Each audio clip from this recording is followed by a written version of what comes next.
No bad news. Nothing comes to mind. Well, thin film interference is the topic we talk about, and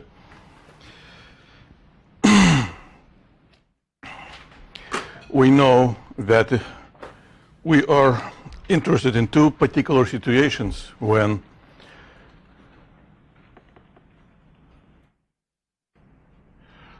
at the top interface of the film we may have, well,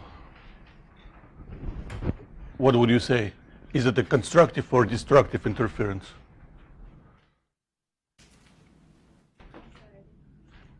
Is it? Can you hear me? Thanks. Here, two waves, you see how they move? Would you say it's constructive or destructive interference? Do they kill each other or help each other? All right. What do you think? So, what would you say? How do we make a decision? We know we have to look at the displacements, and I have a snapshot of this. When one wave has a displacement, well, of course, it's all our mind. To the right, it's a model. The second one has a displacement in opposite direction, so they cancel each other out. The resultant is zero. But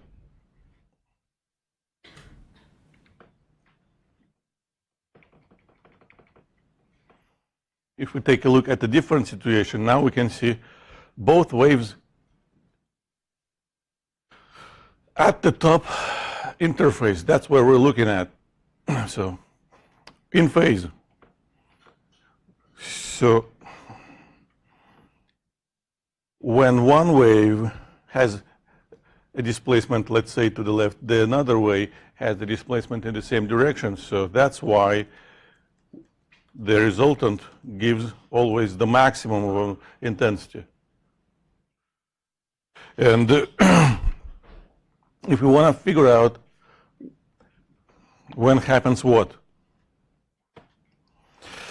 we know we need to calculate the path length difference and then compare it with the number of wavelengths or halves of the wavelength we can fit in it. And well, so this wave reflects off a surface right at the moment when incident wave hits the surface. However, another part of that wave travels in the film, which is just a very thin layer of transparent medium, and then gets reflected. So this wave, this ray, travels one thickness down, and then it travels one thickness up. And that's what we call a path length difference. However, the thing is that reflection might matter. Two reflections happen, and we need to investigate if that makes any difference. And again, for that, we can use an applet. It's easier, actually, than use an actual rope. Yeah, faster and clearer. This is a model of a rope which is reflected when the end of the rope can freely move. This actually is a model of a reflection in a tube with an open end. And you can see, can you? Oops, go back. After the reflection, the reflected wave has the same orientation as the incident wave. But what's going to happen if we tie it up to the wall? This is a model of a reflection inside a tube with the closed end. So that's why an open and closed tubes actually generate different staining waves. But the case which we want to investigate is this one. This is a model of two media. It says thinner to thicker. We actually could have tried. We need two ropes, one light, one heavy, tie them up together, stretch, and then wave. And we see what's happening. It flips. So the reflection in this situation is happening with, well, from up to down, the angle equals what? What is the number? How many degrees? 180. That's exactly what it is. 180 degrees phase shift, or phase flip, people say. But in this situation, again, read if you can. This says thinner to thicker. So here we have lighter rope. Here we have heavier.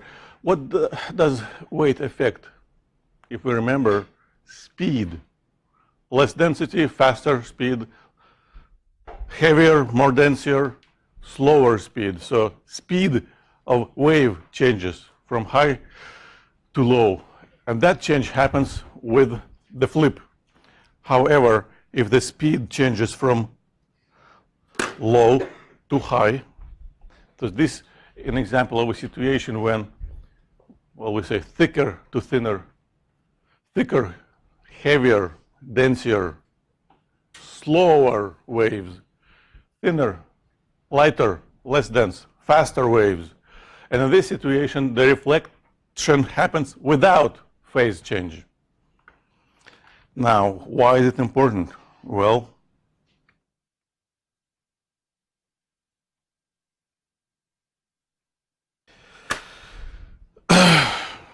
this is the fact to remember. Those exactly cases related to light traveling through two media, because speed of light is also different in two different media. So let's say this is an original wave, incident wave. If the phase changes by 180 degrees, so all we have to do is just take that graph and flip it over.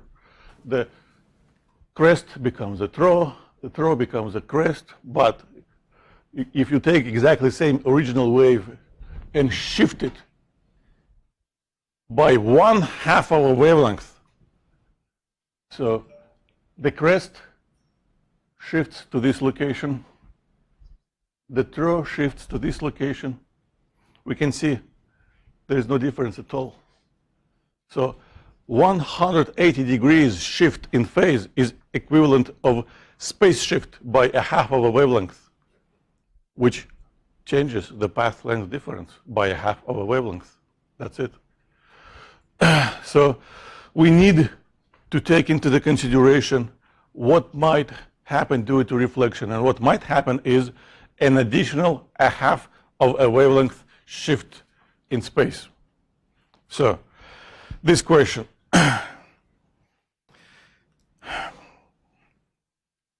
Well, we have two boundaries, so we have to consider two pairs of indices. Yeah, we call them N1, N2, N3, but for each pair, we could call them above and below the surface.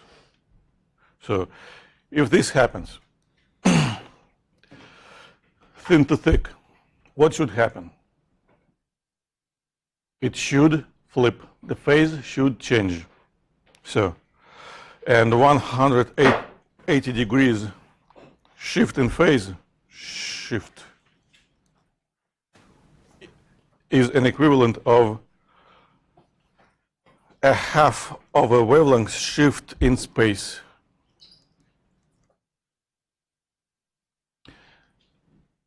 There's one important thing to remember. Again, I've said it several times, I'm going to say it again and again.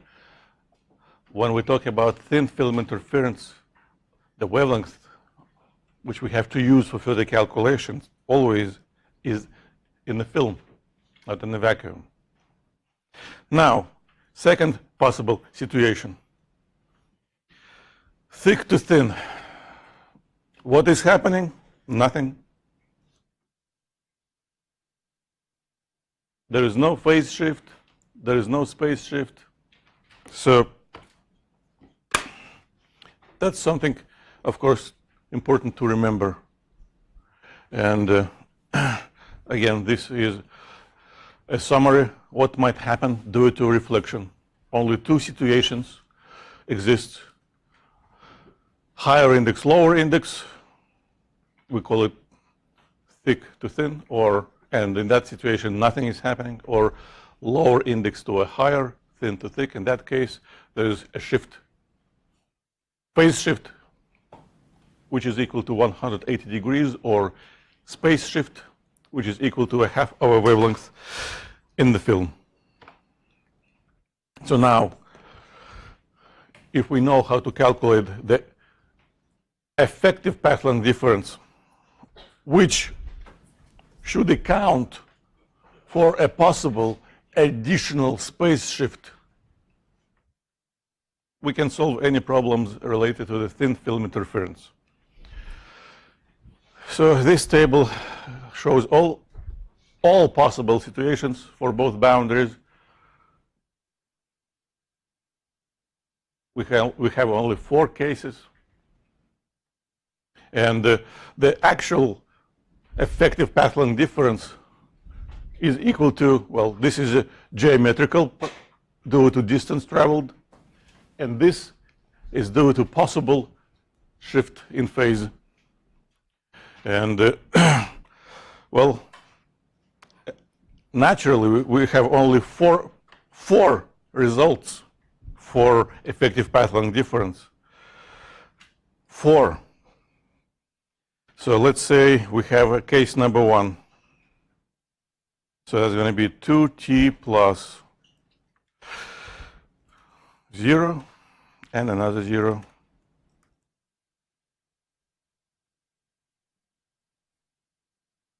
We can fill it up, yeah. That's going to be 2t plus what? 0 and a half of a wavelength. It doesn't work to fall. You should look down when you walk. What else could happen? Well, geometrical plus 0 plus 0. And finally, now, in this part, different textbooks, it's about 50-50. Different textbooks use different symbols. Some use absolute values like I use. Some use regular parentheses. Physically, it doesn't matter. I just like positive numbers more than I like negative, so I use absolute values, and that's going to be this. So when 2 shifts happen, they just cancel each other out. No shifts is the same as 2 shifts. Only difference happens when one boundary doesn't produce any shift and another does. So these are all cases. And now we have only 2 options. Number 1, we can memorize that table and apply that table, well, depending on the situation. If the destructive interference should happen, the effective path length difference should be equal to the odd number of halves of the wavelength. If the constructive interference should happen, the same effective path length difference should be equal to the natural whole number of wavelength. Things to remember. Wavelength must be related to the film, and we have to be careful with phase shifts.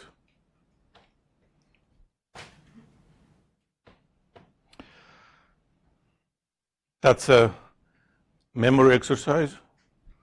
or there is a method which has a name 5-step method, which is absolutely equivalent. What do? You look at the first interface and you make a statement. Depending on the relationship between the indices, you make a statement. The space shift should be equal to 0 or a half of a wavelength. Then you look at the bottom interface, at the lower one. You look at two numbers and you make a statement. What should happen here? Nothing? Or space shift by half of a wavelength. When you make those two statements, you can write immediately the expression for the effective path length difference, which is always equal to thickness down, thickness up, plus whatever might happen due to reflection. Then, depending on what's happening, if you see any reflected light with a given wavelength, you set that effective path length difference to a whole number of wavelengths. If you don't see that particular reflected light, which means it didn't cancel due to reflection, destructive interference happening, you set the same effective path length difference to the condition for the minimum intensity. Now, because the thickness might be different, it's not just one possible solution. Sometimes it actually can be so thin, we assume it's practically 0. These numbers, m, in this particular situation might start from 0, from 1, from 2, from 3. We don't know. We have to actually figure it out using this fact. The effective path length difference can't be negative. Can't. This is how we constructed it. Its thickness. Thickness can't be negative. Plus an absolute value of something. So if you try some number m and it gives you a negative result for the effective path length difference, that's the wrong m. Try next one. That's it. So, and after that, we should do some algebra, just solving the equations for whatever we need to solve.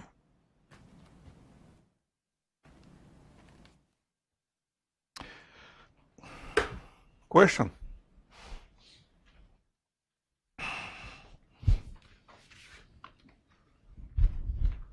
What do you think? If you read this statement very, very carefully,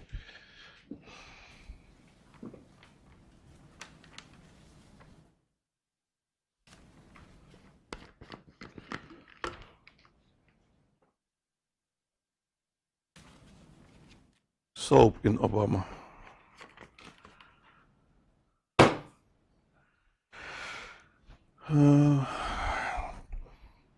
I'm going to make a thin film in white light. Of course, we should see all possible colors, like little rainbow. This question is just about two different colors. Yeah.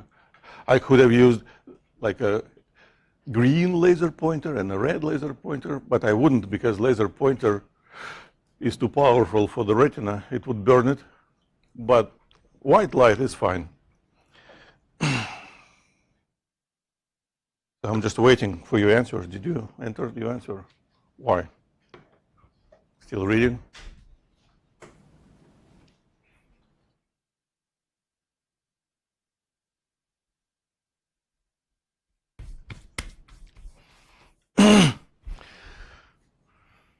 Well, if you look at it and it looks green, more green than the red, that means more green light is reflected than red light. How can it happen? So we have two options. We can kill the red or amplify green. Killing means destruction. Amplifying means construction. So in this situation, without additional information, we should answer 2 or 3. Could have been both. Now, let's take a look. Let's try to take a look at it.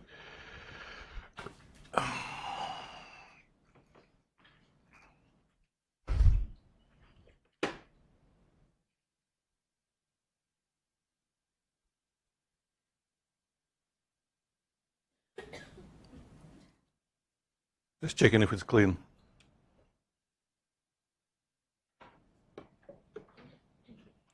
So regular soap. Okay. If you look closely, you can see lines. For me, it's even better. Actually, human eye is better perceptor than this.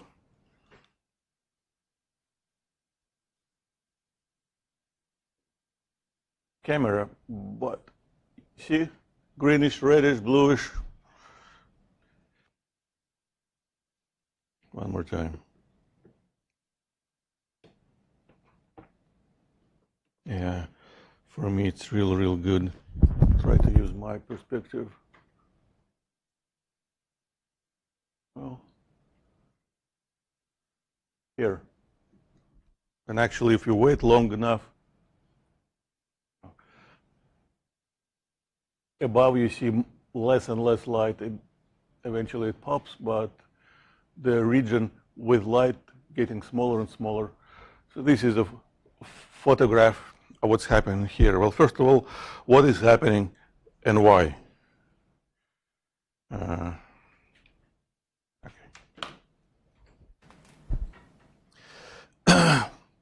Well, soap is like water, so index of refraction of soap is about 1.3, 1.33, and gravity makes it thinner, at the bottom, and thicker at the bottom, thinner at the top, so it looks like a wedge, a water wedge. So when light travels, well, some of it gets through, gets in, but we're trying to catch the reflected light. And the result here is a constructive interference, but because different colors have different wavelengths, the constructive interference for different colors happens at different thickness. This is not for the Weber sign. This is always what we should think about. If thin film interference happening, what is happening to the first reflected ray? What is happening to the second reflected ray? Well, we can solve a specific situation for the red color. Of course, if we solve it for red, we can solve it for any. The only thing I don't like about this picture, the wedge is vertical. I like it horizontal. Of course, it doesn't make any difference. So we have air, water, air. So index number 1 equals 1. Index number 2 equals 1.3. Index number 3 equals 1 again. So we have a ray approaching the first boundary. Here we have two phenomena. Reflection, refraction. It approaches the second boundary. Some of this travels through, might be, but we don't care about that. It's lost for us. We are looking from above. We only care about light which enters our eye. So there's another reflection here.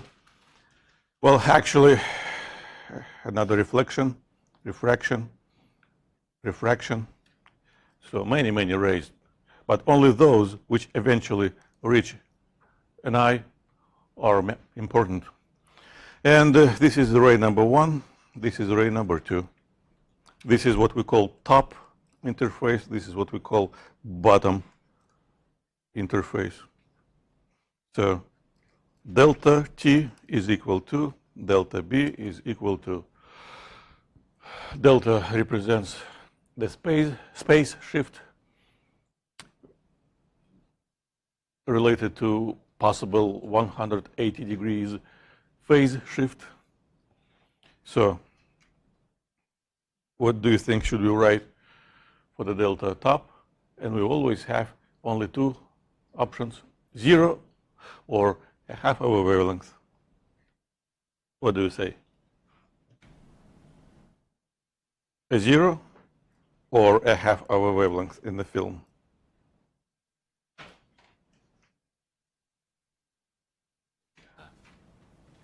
Exactly correct. This is, well, again, if we use slang, thin to thick reflection. And above equals 1 and below equals 1.3 should change the phase. So not this, this. Now here we have to make a similar choice between two numbers, and now this n above equals 1.3 and below equals 1. Should it change the phase? No. So not this, this. Now we can write an expression for the effective path length difference. It is always geometrical, which is thickness 1 plus thickness 2, which is the same 2 times t, plus, well, a half of a wavelength. That's all we have.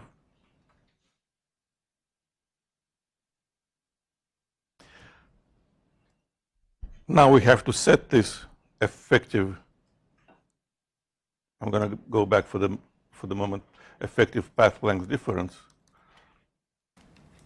which is supposed to be equal to this. We have to set it to a specific condition. What? We have only two choices. Or, I don't know, I don't like this. I like this. It's just easier for me. One describes constructive interference, second describes destructive interference. What do you choose? Of course, we are told so. So, not this, this. So now we write the equation we need to solve for this particular thin film interference case. For what? We're looking for the thickness. So T m times wavelength minus a half of a wavelength divided by 2. And see, that number m already tells us that this particular constructive interference, which amplifies the red light, might happen at different locations. It might happen many times. It might happen here. This is certain thickness. We call it first, but it doesn't mean m is equal to 1 for this first thickness. Then it might happen at next value of m, etc., etc. Of course, every time the brightness decreases, so a human eye only can see a fixed number of those red lines, but theoretically, if we have a very long wedge, we would have infinite number of those red fringes. Well, so what do? We just try. M equals 0, M equals 1, M equals 3. And we see whichever gives first reasonable thickness. Again, thickness also can't be negative. Theoretically, it can be 0. If it's very, very thin here. So M equals 0, wrong. Gives a negative number, doesn't work. M equals 1, yay.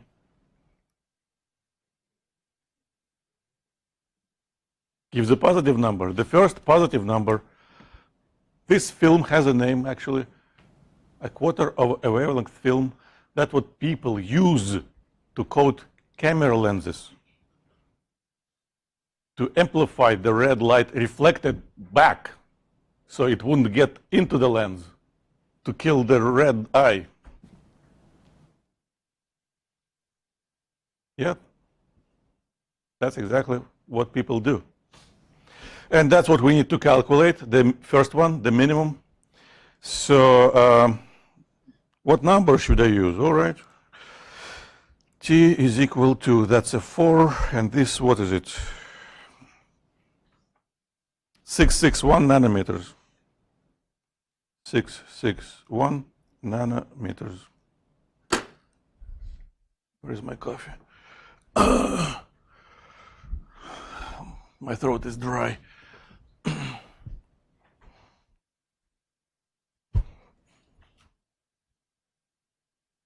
You know why I'm here. Everybody knows.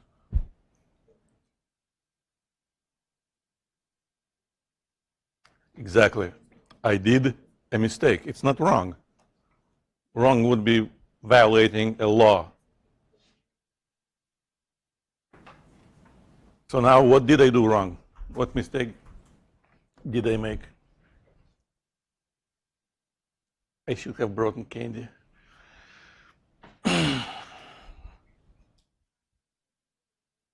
Absolutely right. This is where actually, when people solve a similar problem first time, more than 50% of people forget. This 661 nanometers is the wavelength in vacuum. Where is this happening? In the film. We have to use the wavelength in the film. The wavelength in the film is equal to the wavelength in the vacuum divided by the index of refraction of the film, which is water, which is 1.33. You know what? Make it red.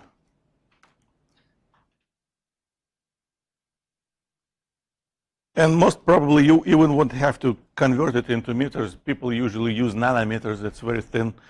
So 661 divided by 4 and 1.33.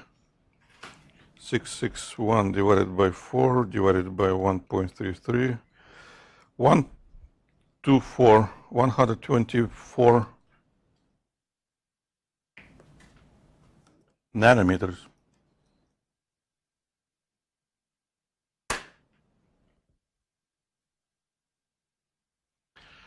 Still thick enough to have millions of atoms inside. We need atoms because light is supposed to interact with those atoms. Everything is happening due to that interaction. That's why it slows down. Any questions? Now we have several more very important cases. A wedge, if you have two like pieces of glass, put them together. Again, for me, it's very easy to see some colored lines. For you, I'm not sure if you're gonna be able to see it, but I'll try.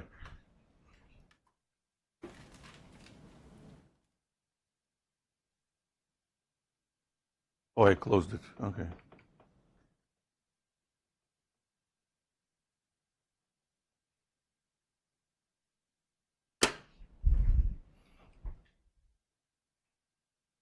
So I can clearly see some, where is here? Some coloring. I'm going to just pass it around. Okay, I can see a bump, small bump here.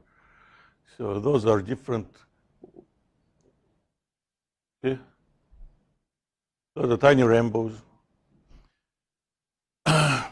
Another one actually has a very important historical part. This is called the Newton's rings.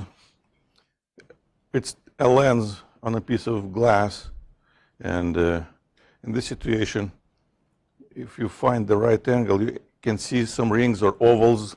Actually can see, but with the camera probably it's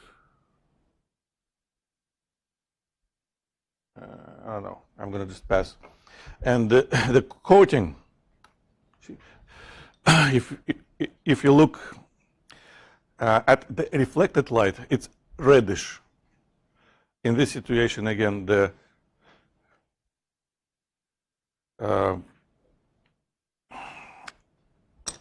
reflected red light is being amplified, but if you look straight through, it's bluish, kind of here. That's a standard coating, a quarter of a wavelength coating. Just pass it, please. Whoever will be lucky will see something, otherwise will be envy. Anyone who's faster, who's quicker, who's closer. So the Newton rings actually played a very important role in physics because, oops.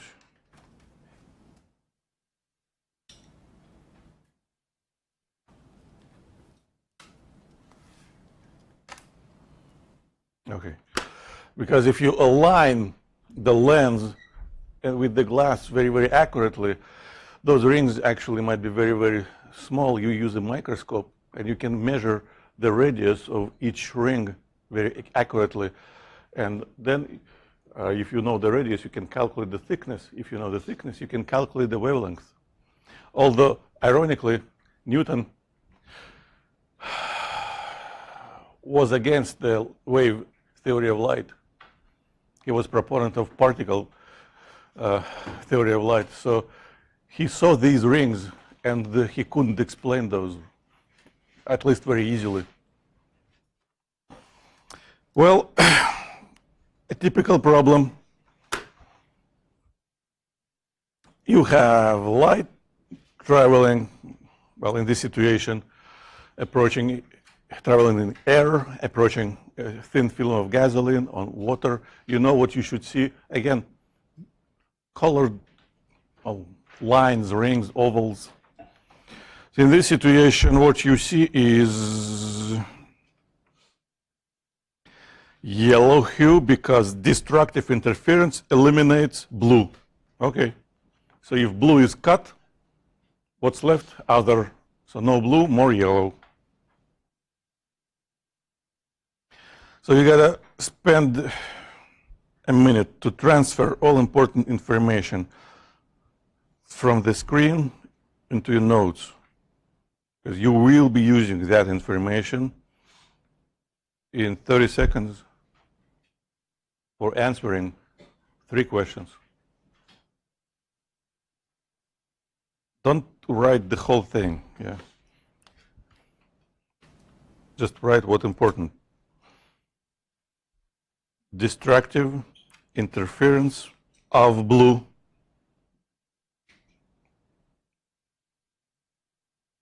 index of refraction of gasoline, index of refraction of water. That's it. That takes less than a minute, so moving on.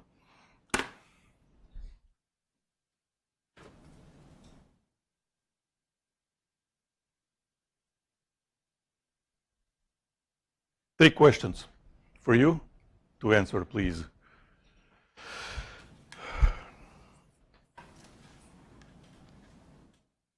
For each question, you have 2 choices. Here you should choose between no phase shift and phase shift. Here you should choose between no phase shift or space shift and happening. And here you should choose between what condition should be used.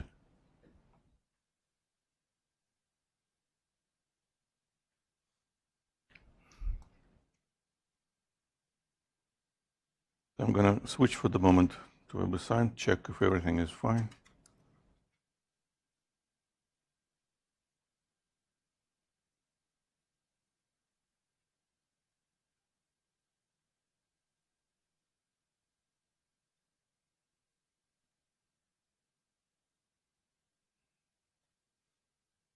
What do I want? This. What do we want? WebAssign. When do we want it? Now.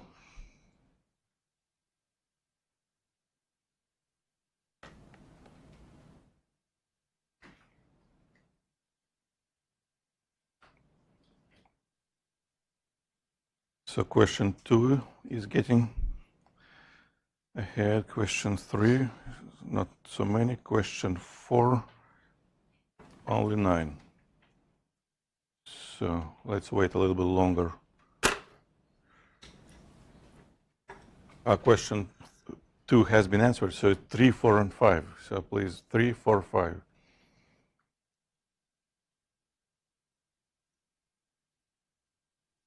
Anyone would like to do it on the board?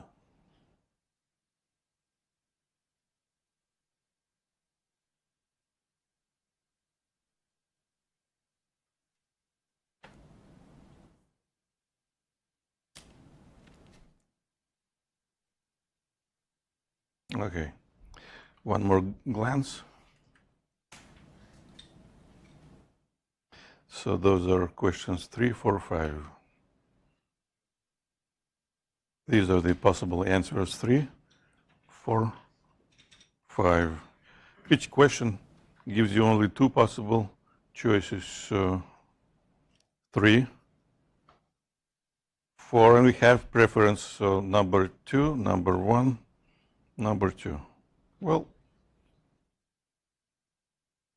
number 2, number 1, number 2 are correct.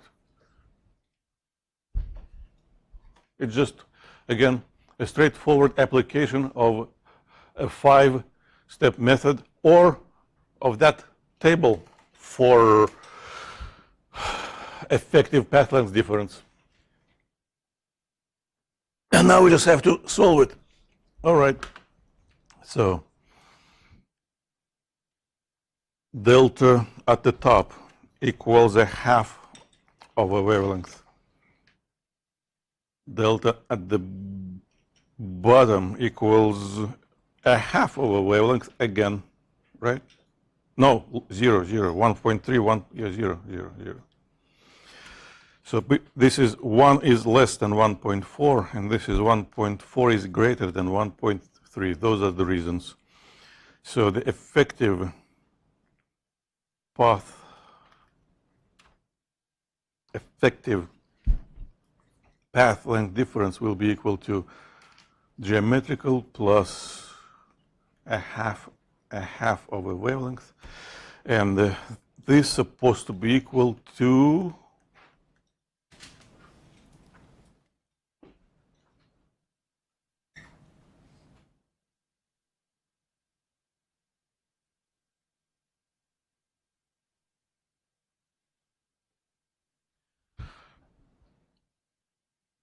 So we have just finished 4 steps of the method. The 5th step says solve. So 2t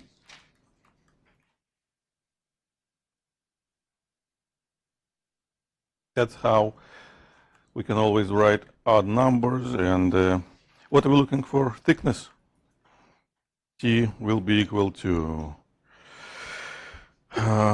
m times lambda minus a half of lambda minus a half of lambda over 2, which gives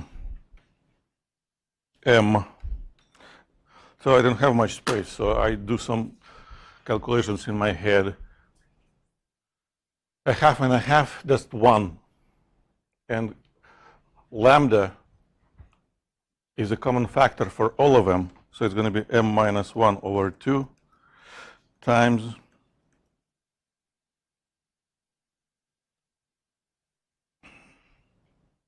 well, first of all, that wouldn't work. Gives a negative result. That actually would work. It means it would be very, very thin. Thickness would be 0. We are looking for the first real touchable, measurable thickness. So we go to the next one. And that gives the answer. 2 minus 1 is 2. Oh, 2 minus 1 is 1. Or I don't know, it's Friday. My mind is already tomorrow. So 2 minus 1 is 1 over 2, 2. Don't forget to write the index of refraction of the film immediately, which is 1.4. And now we can write the wavelength of that color in the vacuum, which is given. Now we can take a calculator and calculate this number.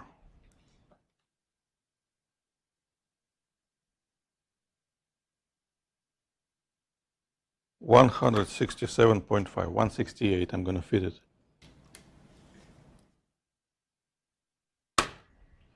Yes? Because 1 gives 0.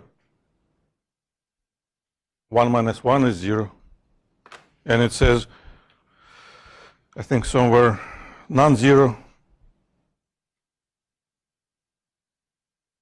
which is the real thing. That's what we want to put in it if we want to, you know.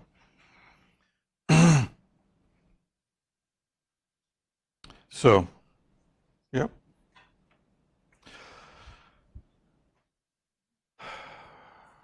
Yay.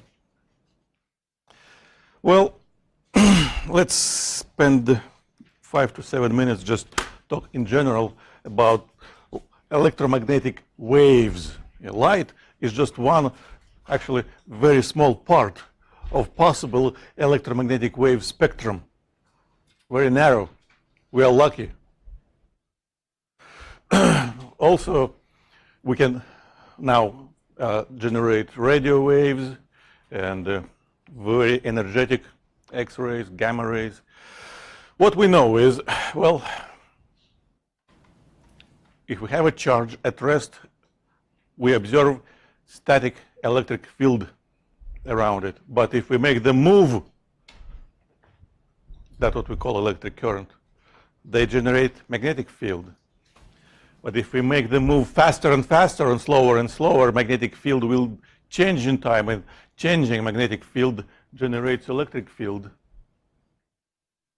And James Clerk Maxwell decided to write equations which would combine all that knowledge in one, and he couldn't. Something didn't work.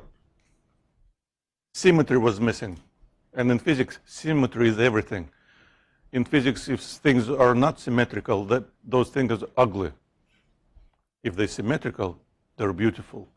So to preserve the symmetry, he said, if changing magnetic field generates electric field, changing electric field should generate magnetic field. He invented and added a mathematical term responsible for that. And after that, his equations have become beautiful, and he solved them. And the solution was a simple wave in space, which looks ta-da, like this. It's a combination of electric field and magnetic field which generate each other, traveling in space. And he actually calculated that For this wave, speed is supposed to be equal to 3 times 10 to the 8th. And at the time, people knew that was speed of light. So he was the first who suggested light is electromagnetic wave. Well, this is how a radio works. We need a charge, and we have to make it, oops, wrong button. We have to make it move with certain acceleration. This is oscillation. Yeah?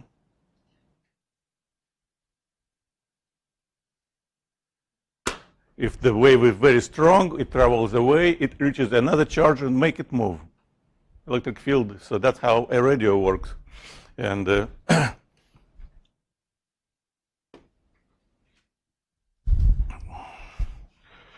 let's take a look at it. I've got some things here to play with.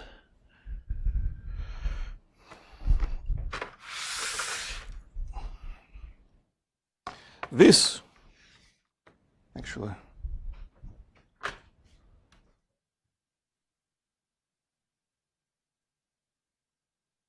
no, yeah. This is the model of the first radio.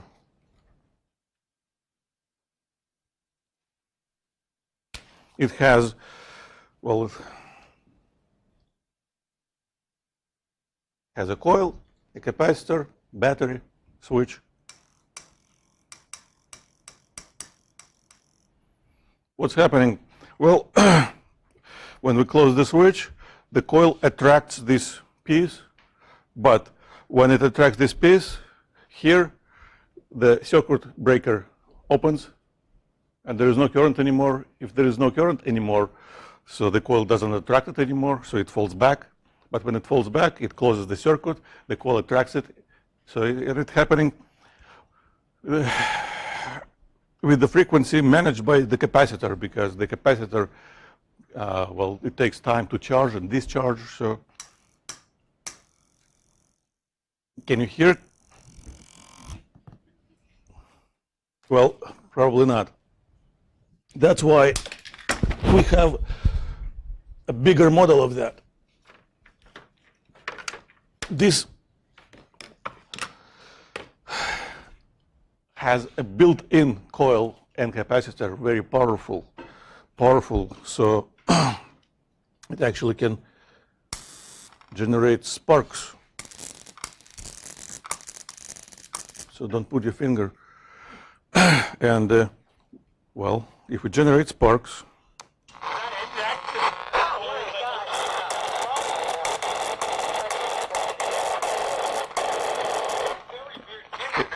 electromagnetic waves start traveling away from that spark, and we can register it. Well, that's not a radio yet, of course. This is a very old-fashioned short wave radio.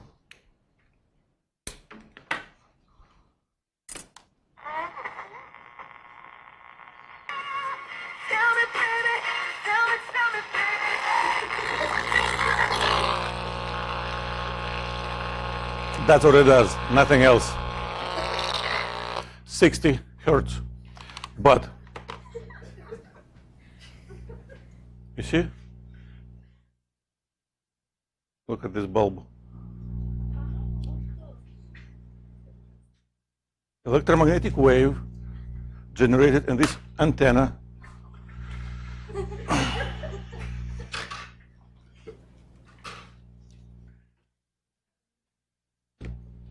generated in this antenna travels to this antenna, makes electrons travel back and forth.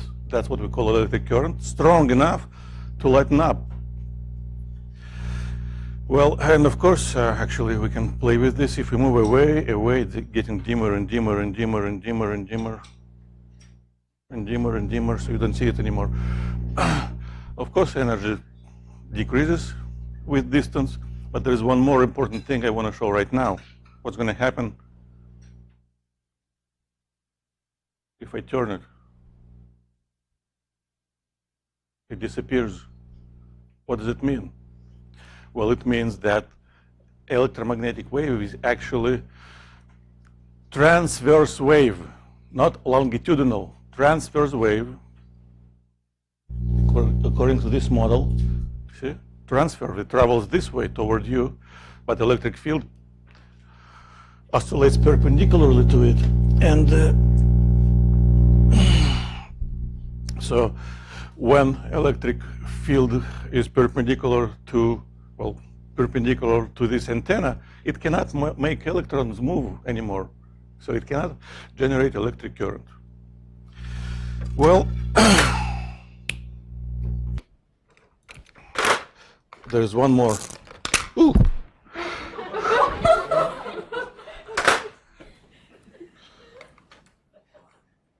It will not kill you, but if you touch it, it's kind of a little bit painful, so don't touch it. And I didn't. All right.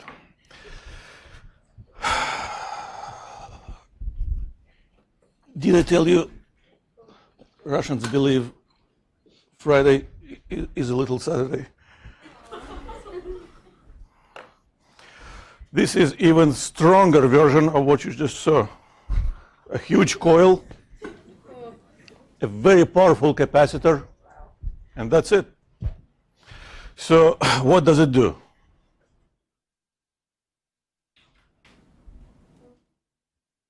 It even has a fan.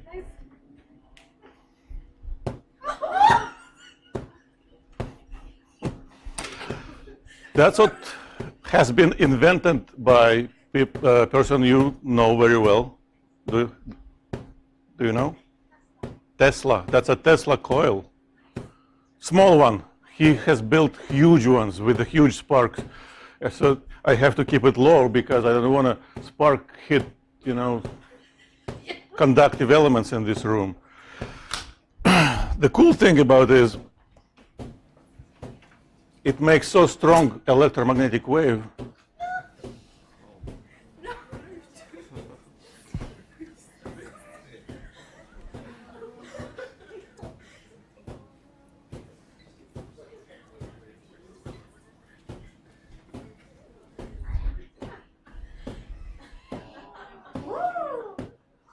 see? And this bulb actually requires 120 volts to be lightened up. So this is potential difference at the ends of this bulb right now, generated by the electromagnetic wave traveling away from this coil. And that capacitor is so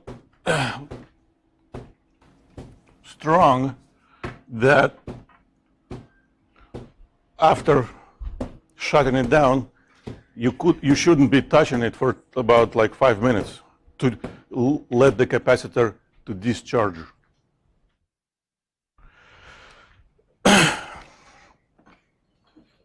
So I don't want to touch it, I just touch the chair. Well, the most important conclusion from this for us is electromagnetic wave is polarized. It is polarized. It looks like this. It's a transverse wave. And of course, magnetic part of this wave doesn't really matter because magnetic field is much, much weaker. It doesn't exert the force on electrons as strong as electric field exerts. So in general, we even ignore the presence of magnetic field when we talk about, well, simple phenomena. And actually, I think I have it. Let's see. So now with this.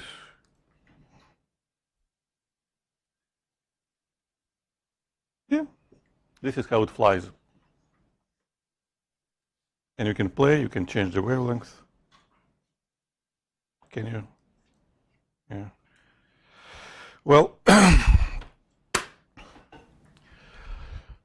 That video demonstrates a mechanical model of phenomenon we call polarization. So what's happening? If you have a transverse wave which encounters, well, if it's a mechanical wave, encounters a thin, long slit. It travels through that slit without any difficulty if it oscillates in the direction of the slit. However, if we try to oscillate it perpendicularly, it doesn't get through. Now, with electromagnetic wave, instead of a slit, we can use those antennas. That's what we call grating or a grid. And if electromagnetic wave travels in such a way, so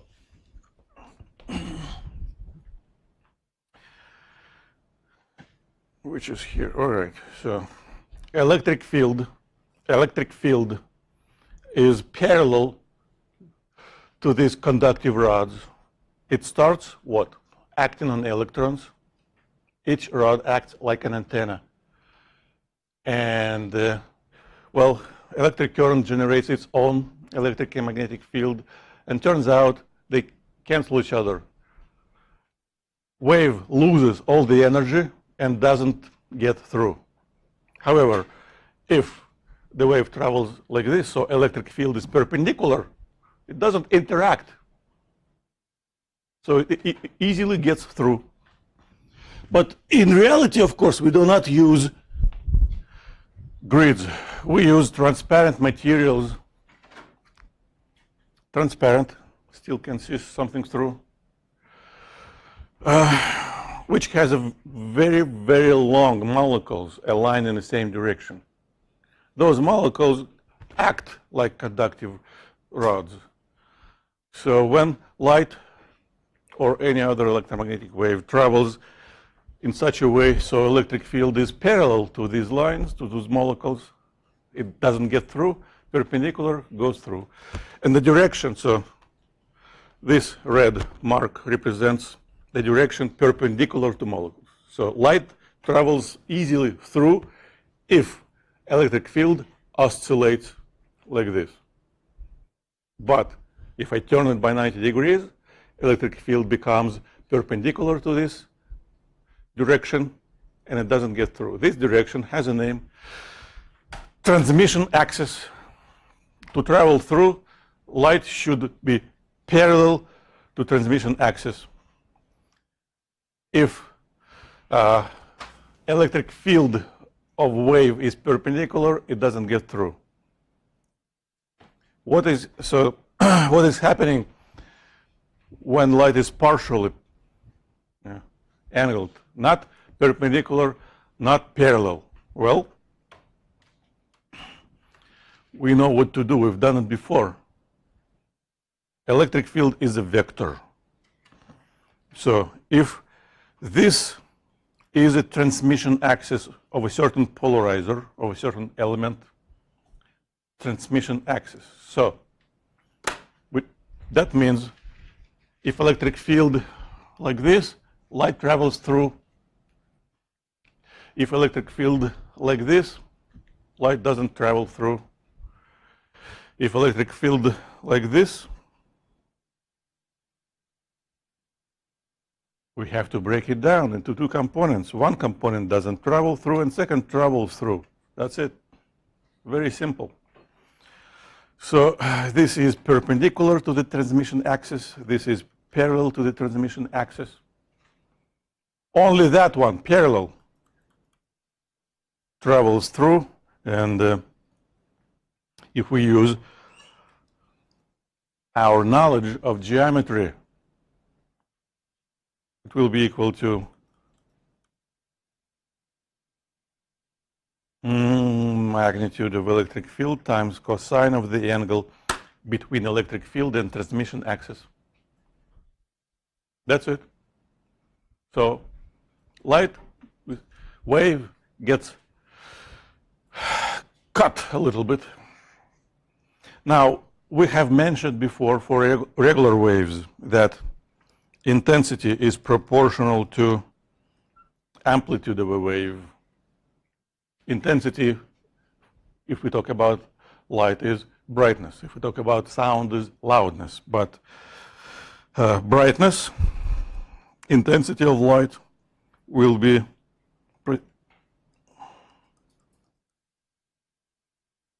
proportional to amplitude squared.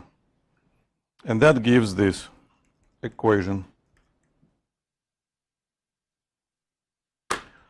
I naught represents the intensity of that light before the polarizer. This is the intensity of light after the polarizer. And that's how we can relate them when and only when the initial light already was polarized. You see? Electric field has a specific direction. So technically, of course, it's not one electromagnetic wave. It's many, but they all travel in space with the same, say, direction of polarization, which is direction in which electric field is oscillating. So they all got cut. The intensity decreases by the factor of cosine of squared. This law has a name, the Malice's law. That's intensity. That's the Malice's law.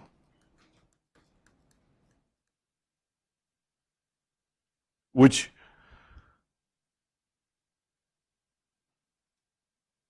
works only for already polarized light. In real life, that's never a case. A regular bulb produces light with all possible direction of polarization. A projector or a monitor actually produces partially polarized light, but still not exactly completely polarized. So what do we do if the light is, well, technically we could say not polarized, but the term is unpolarized, and that means polarized in all possible directions, not just one? Well, we have to calculate this intensity for all possible directions, average them up,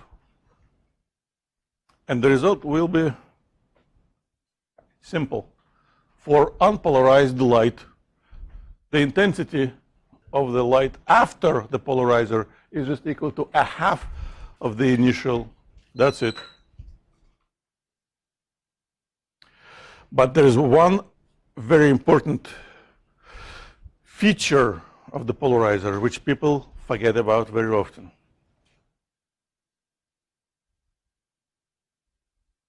It also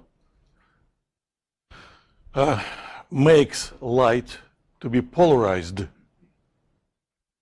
That's why we call it polarizer, not just intensity diminisher.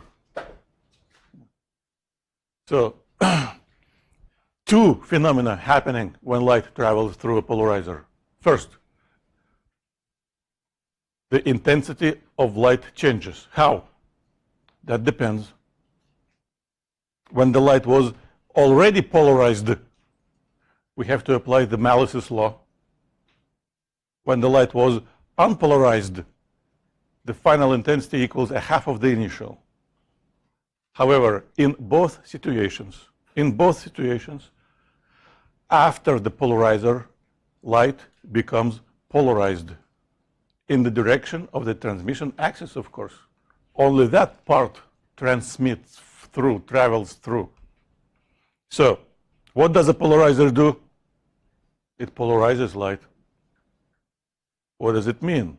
It means two things: intensity and alignment of all waves in the direction of transmission axis. Well, here we can see when a system, well, two is a system of polarizers is being applied. In this example, initially light is unpolarized. It travels through the first polarizer, becomes polarized in the direction of transmission axis. But then if we use a second polarizer, again, intensity changes second time, and light becomes polarized in the direction by a polarizer. So, okay, let's say it one more time. Light becomes polarized by a polarizer in the direction of transmission axis of the polarizer.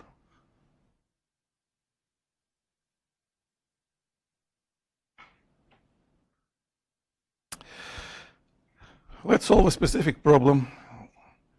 For this particular system, what angle should be set between transmission axes of two polarizers? So the final intensity which reaches the photocell or an eye is equal to 1/10 of the initial intensity of that unpolarized light. So we have to, this is a two-step problem. We have to do it in 2 steps. First step describes the transition. Number one transition. What's happening? 2 things. The intensity, well, that's initial intensity, that's final intensity. The intensity after the first polarizer should be equal to a half of the initial. How do I know? This word tells me. That's just a fact, mathematical fact from calculating the average of all possible intensities for all possible angles. And what else happening? After traveling through the first polarizer, light becomes polarized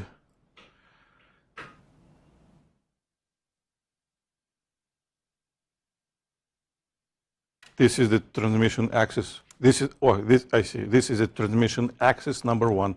So light becomes polarized vertically, we say, vertically. Done. Now, second step. A vertically polarized light is approaching the second polarizer. For the second polarizer, the transmission axis number 2 looks like this. Transition number 2. What's happening? First, intensity changes. The final intensity will be equal to the previous intensity times cosine of that squared, which we're actually looking for. 2, light becomes polarized again in the direction of the new transmission axis.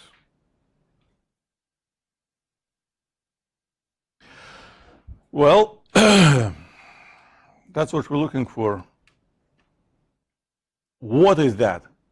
We need to know an official definition of each variable, and theta is the angle between electric field, a wave, and the transmission axis of a polarizer.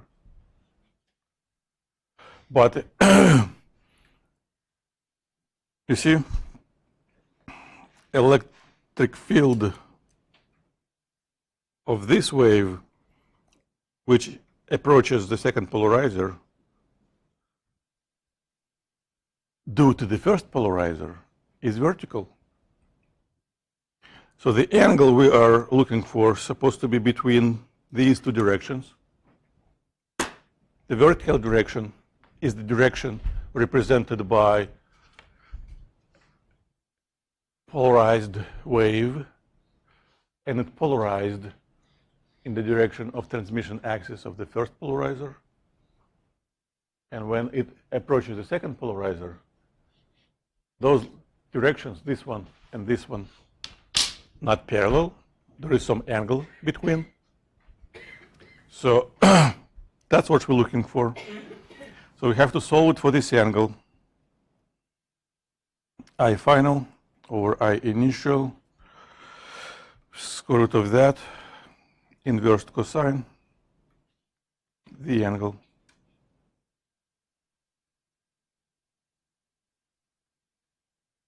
I final over I initial, square root, inverse. And we don't know the initial intensity, we don't know the final intensity, but we know that the final intensity is 1/10 of the initial. That's what we know. So we use this fact that should be equal to cosine square root 1/10 of the initial over initial.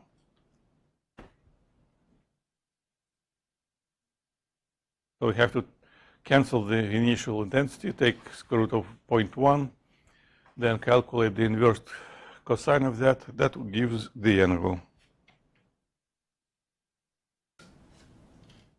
Oh, that's Friday. No one said anything. You've been silenced. That's your fault. I forgot this half. I didn't finish my calculation yet. This is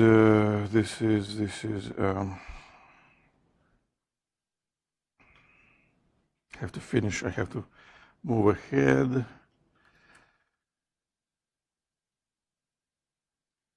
So this is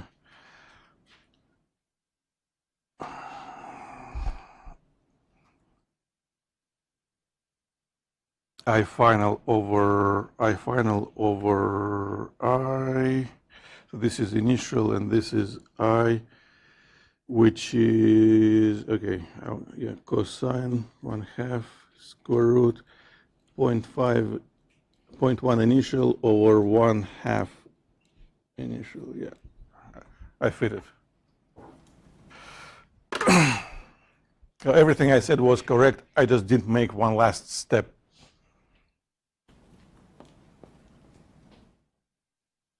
This is the initial and the relationship between final and the initial looks like this.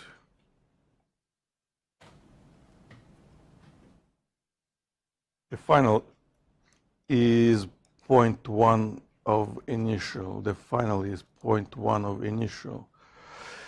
This is not initial. This is the intermediate intensity, which is related to the initial intensity. So, yeah.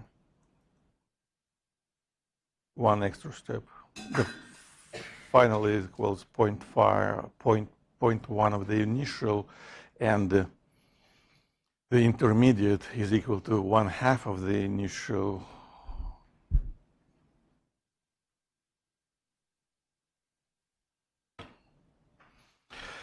Well, that's exactly where I wanted to be at this moment in this lecture. First, a model which might be helpful to represent what is happening to the light. So this model shows the electric field, the direction of polarization of the electromagnetic wave approaching a polarizer. This green straw represents the transmission axis of a polarizer. So when transmission axis of a polarizer is the same as direction of polarization of light, light travels through without any difficulty. What will happen if we make it turn? If the angle is not 0 anymore. When the angle is 0, cosine of 0 is 1, there is no difference. But when the angle is not 0, two changes should happen. First, the intensity of the light should change. How? Well, for the polarized light, it should change according to the Malus's law. So,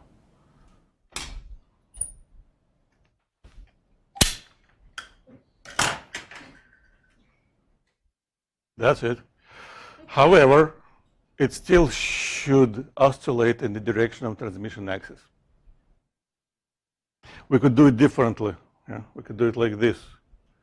If we turn the polarizer, in that case the intensity changes, but after the polarizer, electric field also should oscillate in the direction of the transmission axis.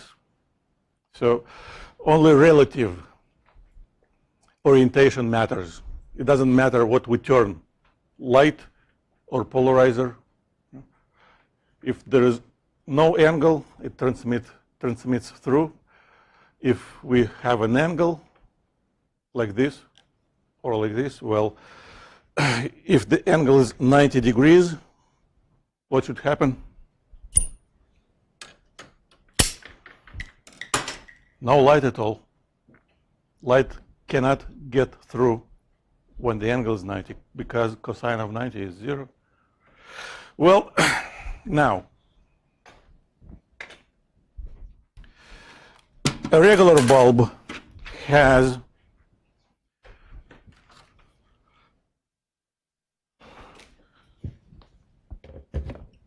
a very simple filament inside, and that filament, of course, cannot produce any polarized light.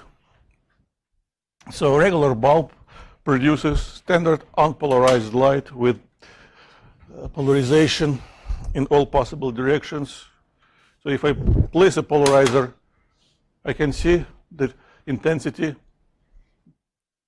getting cut. Well, we can't say, but it's cut in half. We could measure intensity here using a photocell, and here this is a half of that. But now also light becomes polarized. So this red mark tells me this is the direction of transmission axis. So if I use a second polarizer, light now travels with this direction of polarization. If I use a second polarizer, and this is, where is it here? This is the direction of transmission axis. Two axes parallel to each other, we don't see any difference. If I make it perpendicular, that's it. No light travels at all. Because after the first polarizer, it polarized in this direction. But second transmission axis is perpendicular. Nothing travels through. Of course, if I change the angle, brightness, intensity changes gradually from maximum to 0, then to maximum, then to 0. Now, there's a question I'm going to ask you. This is a situation when no light travels through two polarizers. It means transmission axes are perpendicular to each other. But I have the third one. What do you think is going to happen if I place it on the top? If I place this third polarizer right now on the top of these two, what should happen? Well, nothing should happen, the answer, because there is no light already. What should happen if I place it in between? If I place this third polarizer between these two, that's what the question is about. The third polarizer is being inserted. Will we see any light after that? Yes or no question. So you should enter, make your mind, choose your answer, and we can just see if your answer, what did you say? Yes? Yes. Of course, yes. See?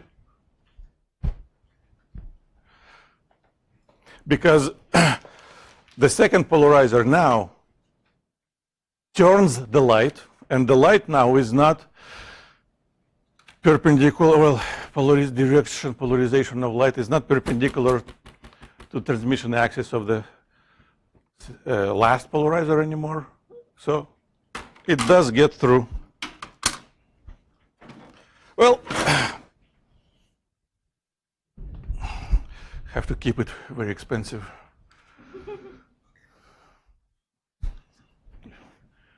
It takes hours to glue it up together. I have work study for that. And of course, we don't do that. We have a bag of those. All right, so, well, we have answered this question. Yes, of course, yes. And now we just need to solve a couple of more problems, just to get the feeling in general on how polarizers act on light. In this situation, light is already polarized. And the polarization is at 20 degrees to the vertical. One note, this is the vertical direction. And 20 degrees might be measured like this or like that. That's what we call clockwise, that we call counterclockwise. And that makes big difference. So we have to read carefully every time something about the angles, and here the information is given to us. All angles in this situation measured clockwise from the vertical direction. So that's the vertical direction. Nothing else, just vertical direction. Vertical direction. Clockwise from vertical. This means this. 20 degrees clockwise from the vertical direction. This is the electromagnetic field of the already polarized light traveling in space, having initial intensity of 16 watt per meter squared. Remember the intensity of that amount of energy traveling every second per square meter. That's what it is. And now we have two polarizers. The first polarizer has transmission axis at 50 degrees from vertical clockwise. So vertical direction, clockwise 50 degrees. That's transmission axis number one. The second polarizer has transmission axis at 20 degrees from vertical. Vertical direction. Bless you, 20 degrees clockwise. Transmission axis number two.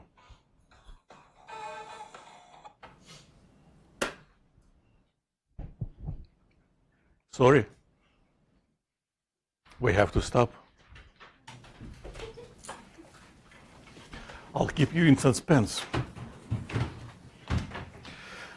Well, starting 2 slides ago, you can finish all homework 3 part 2. So you don't need this slide to finish second part of the third homework. You're all set. You know everything.